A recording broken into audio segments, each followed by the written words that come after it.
बिस्मिल्लाहिर्रहमानिर्रहीम सल्लल्लाहु अला मुहम्मद। तमाम देखने और सुनने वालों को नाहिद अहमद जिलानी का सलाम। नाजरीन, आपको जिलानी जी यूट्यूब चैनल पर खुश आमदीद। अल्लाह अज़्ज़ व जल से दुआ है, अल्लाह अज़्ज़ व जल आपको जहाँ भी रखे, अपने अहले खाना समेत बाखरियत रखे, खुश भी रखे और महफूज भी। नाज़रीन कराम, बिला तहीर अपनी गुफ्तगू का आगाज़ करता हूँ। इमरान खान की रिहाई की तारीख आ गई, हुकूमत का प्लान ठुस, जस्टिस मंसूर का काजी को आखिरी ख़त, और क्या बुशरा बीबी की रिहाई किसी डील का नतीजा है। इन तमाम इश्यूज़ पे मैंने बात करनी है। नाज़रीन इकराम, सबसे पहले बात करते हैं कि इसका जो हुकूमत है, इन्होंने आइन में तरामीम की कि हम अपनी मर्ज़ी का चीफ़ जस्टिस बनाएंगे और फिर अपनी हुकूमत के बाकी मानदा जो साल 4 हैं पुरसकून तरीके से गुजारेंगे, जिसके लिए इन्होंने बाकायदा प्लान के तहत जो तरामीम की थी कि 3 का नाम पैनल का आएगा, उनमें से एक का नाम हमने नामज़द करना है, कमेटी के अंदर फ़ैसला करना है। अब कमेटी भी बैठाई, कमेटी ने क्या फ़ैसला किया, बाहर आकर कोई किसी ने बात नहीं की। अच्छा, इनका प्लान फेल कैसे हुआ है, बात तो असल ये है ना। इनका प्लान नाज़रीन कराम इस तरह फेल हुआ है कि मैंने पहले भी व्लॉग में बताया था कि जब ये कमेटी बैठी हुई थी, एक तरफ कमेटी बैठी थी, दूसरी तरफ जस्टिस यह्या अफरीदी साहब के चैम्बर में भी एक बड़ी तादाद में जज साहबान, बैठक उनकी हुई, कॉफ़ी चाय वगैरह उन्होंने भी पी। मैंने बताया था कि उसमें यह फ़ैसला हुआ था कि जिसका भी नाम हुकूमत नामज़द करती है, फ़ौरन से पहले उसने ओहदा कबूल कर लेना है। उसकी वजह क्या थी नाज़रीन कराम, इनको हुकूमत को पक्का यकीन था कि जस्टिस यह्या अफरीदी साहब उनका ये ओहदा कबूल नहीं करेंगे। उसकी वजह क्या है आपको पता है। प्रैक्टिस एंड प्रोसीजर कमेटी में भी जस्टिस मुनीब अख्तर साहब को हटाकर काजी साहब ने इनको ऑफ़र की थी कि आप कमेटी में बैठ जाएं, शामिल हो जाएं। तो उन्होंने माजरत कर ली थी। अब इस हुकूमत को ये पूरा यकीन था, काजी साहब ने पूरा यकीन दिलाया हुआ था कि जस्टिस यह्या अफरीदी साहब ये ओहदा कबूल नहीं करेंगे। जैसा कि आपको पता है, आपने ख़बरें भी सुनी, इस तरह की अफवाहें गर्दिश करती रहीं। इनको ये था ये ओहदा कबूल नहीं करेंगे तो हम फिर क्या करेंगे, हम उठाकर जस्टिस अमीनुद्दीन को चीफ़ जस्टिस ऑफ पाकिस्तान नामज़द कर देंगे। फिर क्या होगा कि इसके ख़िलाफ़ अपील दायर हो जानी थी। ऊपर काजी साहब अभी बैठे होते, अपील दायर होती, काजी साहब ने अपनी मनपसंदी जज का बेंच बैठाना था। इस अपील को फ़ौरन से पहले मुस्तरद कर देना था, चाहे रात भर के लिए उनको अदालत में बैठना पड़ता। इससे कबल माजी में भी बैठते रहे हैं, बैठकर उन्होंने इस अपील को खारिज कर देना था।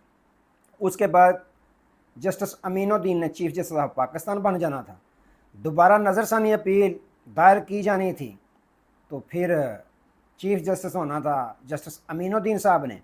उन्होंने अपनी मर्ज़ी का बेंच बनाना था, आइनी बेंच था, आइनी बेंच बनाना था। उसमें नज़रसानी अपील भी वैसे ही जानी थी जैसे काजी साहब ने उड़ा के रखी हैं तहरीक इंसाफ की नज़रसानी अपीलें।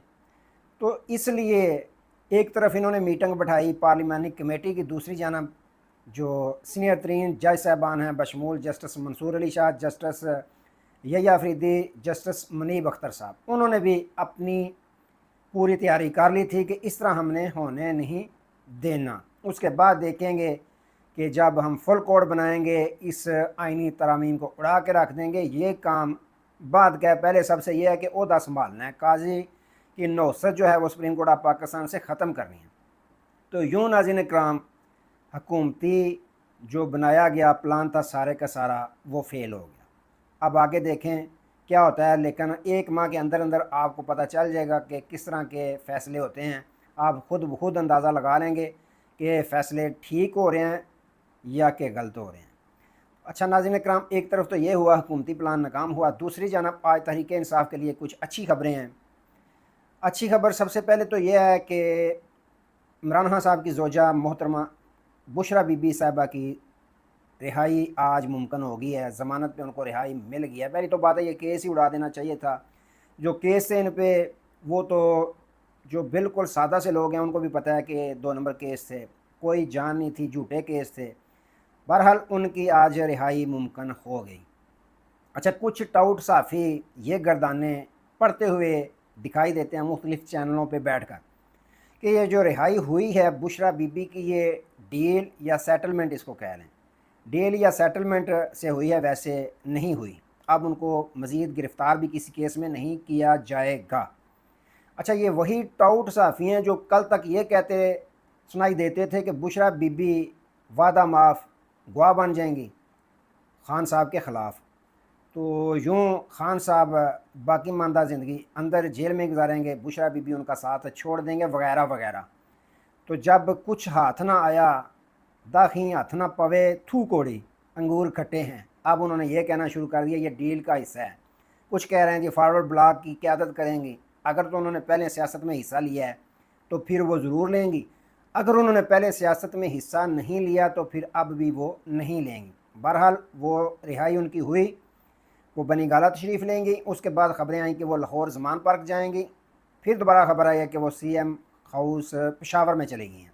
देखें जहाँ पे भी जाएं उन्होंने अपना टेस्ट करवाना है, टेस्ट के बाद वो अपने घर में किसी में भी रहें, उनका अपना घर है, बाकी सिक्योरिटी दस्ता उनको प्रोवाइड कर दिया गया है, जो अच्छी चीज़ है।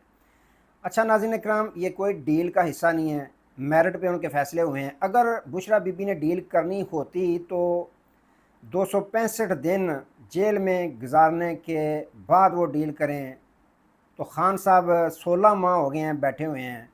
तो अगर उन्होंने डील की होती तो आज जो मुलाकात हुई है, जो वकला बता रहे हैं बिजली बंद 8/12 के सेल में 1 घंटे के लिए बाहर निकाला जाता है, बिजली बंद अंधेरे में उनको रखा जाता है, कोई एक्सरसाइज की इजाज़त नहीं वगैरह वगैरह। तो ये डील होती तो फिर ये इस तरह की सख्तियाँ नहीं की जाती किसी के साथ, अगर डील हुई होती। बहरहाल अब बड़ा कुछ बदलेगा। पहली तो बात है कि यह हुकूमत मुतमिन हो गई है कि अब हम अगले 4 साल पुरसकून तरीके से लगाएंगे। उसकी वजह क्या, आइन में तरमीम करना, पास करना, मंजूर करना। अब ये मुतमिन हो गया कि ख़ान साहब या उनकी ज़ौजा बहनें निकलेंगी भी, क्या होगा, बड़ा हुआ एहतजाज करेंगे, वो हम रोक लेंगे डंडे के ज़ोर पे, जिस तरह पहले हम आंसू गैस के शेल चलाते हैं वगैरह वगैरह। अब ये मुतमिन हो गए हैं कि अदालत में हमारे चीफ़ जस्टिस आइनी बेंच हम बनाएंगे। अब सबसे ज़्यादा जो इनको ख़तरा था वो यही था कि जस्टिस मंसूर अली शाह साहब चीफ़ जस्टिस ऑफ पाकिस्तान बनेंगे तो ये इलेक्शन का केस लगेगा, तो इलेक्शन कलादम करार दे दिया जाएगा। ये इनके अपने ख्वाजा आसफ राना सना के बयान मौजूद हैं, तो ये इनको ख़तरा था। अब ये मुतमिन हो गया कि क्या होगा, खान भी निकलता है निकले, उनकी फैमिली निकलती है निकले, क्या करेंगे, एहतजाज करेंगे और क्या करना है, इलेक्शन तो कलादम नहीं होगा। लेकिन देखें आगे आगे होता है क्या। अभी तो पार्टी शुरू हुई है, अभी तो चीफ जस्टिस ऑफ पाकिस्तान बदले हैं, आगे आगे देखें होता है क्या। अच्छा, उनकी तो रिहाई होगी। दूसरी खबर तहरीक इंसाफ के लिए अच्छी ये है कि आपको पता है ख़ान साहब की रिहाई की तारीख भी आ रही है। वो क्या वजह है, कोई डील या सेटलमेंट नहीं, आपको पता है कि इंसानी हकूक़ की तंजीमों ने बाकायदा इस पर खतूत लिखना शुरू कर दिए हैं। इसके अलावा सबसे बड़ी बात ये कि अमेरिका के जो कांग्रेस के 60 अदद जो अरकान कांग्रेस हैं, उन्होंने एक ख़त लिखा है सदर जो बाइडन के नाम, जिसका आसान और सादा सा मैं तर्जमा आपको बता दूं, ये है कि जड़ा पंगा तुसां लिया सी तुहाडा नाम बोलदा पिया उत्थे पाकिस्तान च कि रजीम चेंज सदर जो बाइडन ने करवाई सी इत्थे, तो उसको आप अभी वक्त है उस काम को दुरुस्त कर जाएं, क्योंकि आपका नाम वहाँ पुकारा जा रहा है कि जो रजीम चेंज थी वो जो बाइडन ने और अमेरिका ने करवाई थी। अब इंसानी हकूक़ की पामालियाँ हो रही हैं पाकिस्तान में। इमरान खान साहब को अंदर कैद किया गया है, उनके वर्कर्स को आए रोज़ गिरफ़्तार किया जा रहा है, गिरफ़्तारियों में इजाफ़ा हो रहा है। तो आप अपना असर और रसूख इस्तेमाल करते हुए जो कैद में हैं सियासी कारकुन, उनकी रिहाई करवाएं। ये जो 8 फरवरी को इलेक्शन हुआ था उसको तस्लीम नहीं किया किसी ने भी, तो उस पर भी आप मामलात दुरुस्त कराएँ अपना असर और रसूख इस्तेमाल करते हुए। तो सादे अल्फाज में मैंने बता दिया कि जेड़ा पंगा तुसां लिया सी और तुहाडा नाम बोलदा पिया, पाकिस्तानी कौम तुहाडे ते खुश कोई नहीं, तो तुसी उस इस्तेमाल करके वो काम सीधा कराओ जेड़ा पुठा करवाया जाए। तो नाज़रीन इकराम, इसलिए अब दबाव बढ़ गया है। तो वैसे मैंने बताया हुकूमत अब मुतमिन हो गया कि हमारा इलेक्शन कलादम नहीं अब करार दिया जाएगा। इसलिए खान साहब नवंबर के महीने में बाकायदा उनकी रिहाई होने जा रही है। अक्टूबर में नहीं, नवंबर के महीने में खान साहब की रिहाई होने जा रही है। अब आप सोच रहे होंगे वो कैसे होगी। देखें, खान साहब पे जितने भी केसेस हैं पूरी दुनिया जानती है कि वो झूठे मनगढ़ंत केस बनाए गए हैं।